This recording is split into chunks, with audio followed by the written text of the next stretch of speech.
ជាតើបនេះស្អីឲ្យយើងបានជួបគ្នាផ្ដើមចេញពី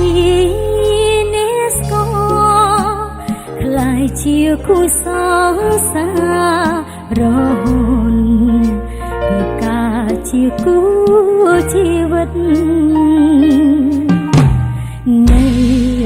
ក្រោយភៀមអិនខ្យល់នៃអូតែមានបងស្ម័គ្ររួមផ្ដល់គំនិតបងស្រឡាញ់មកថាអូនមានក្តីសោកវិញជីវិតរួមមានសុភមង្គល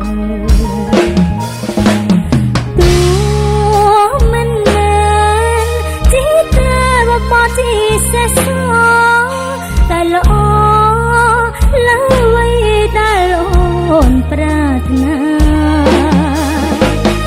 រឿងសំខាន់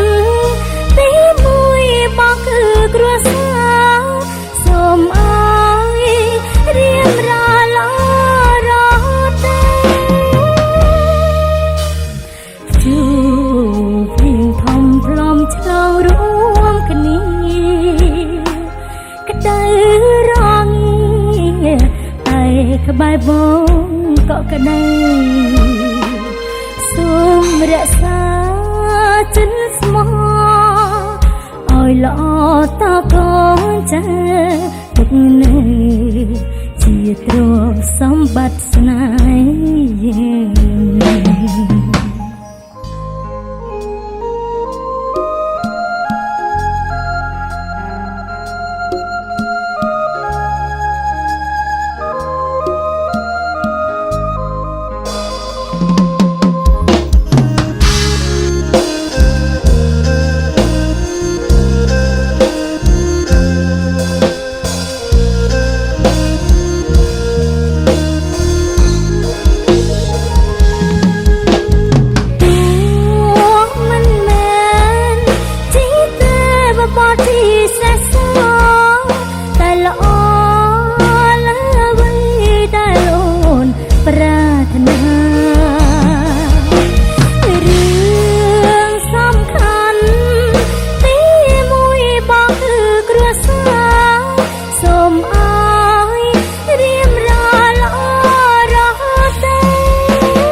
ក្តៅសូមរក្សាចិនស្មោះឲ្យល្អរហូតដល់ទុកនៅជាទ្រព្យសម្បត្តិស្នេហ៍យើងទុកនៅជាទ្រព្យសម្បត្តិ